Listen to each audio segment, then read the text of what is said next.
auxiliary pan sa radiator.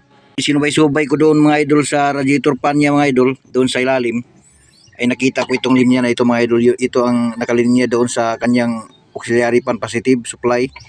So sinubay-subay ko rin dito mga idol itong kanyang linya. Dito yung kinuha mga idol sa kanyang sa on na wire dito sa may susian. Papunta na ito ng susian mga idol doon sa itaas. Bali ito yun mga idol.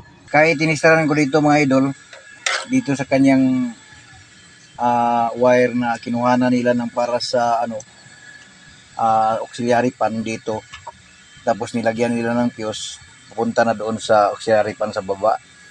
So dito mga idol, tinistiran ko dito ay walang nakatabok na kuryente mga idol.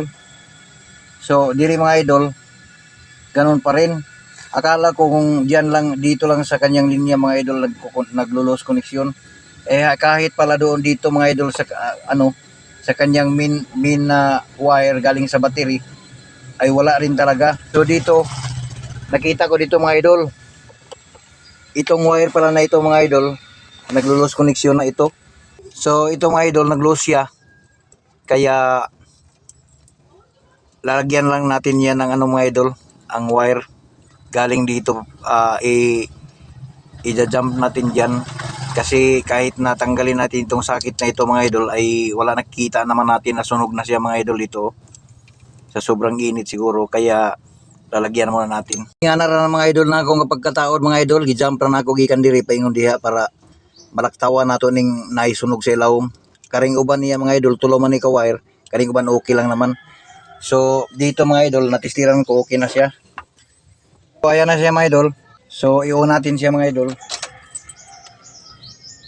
So ayan, mayroon na rin siya mga idol. So lagyan natin ito mga idol ng fuse para punta tayo doon sa baba. So nabutangan na ito ng fuse mga idol. I-testing na ito pag-on mga idol para tingnan natin sa baba kung muikot na yung kanyang sabad.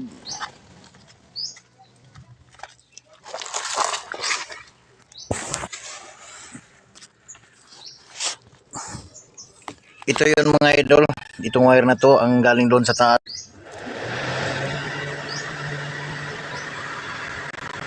So mayroon na siya mga idol. Ayan.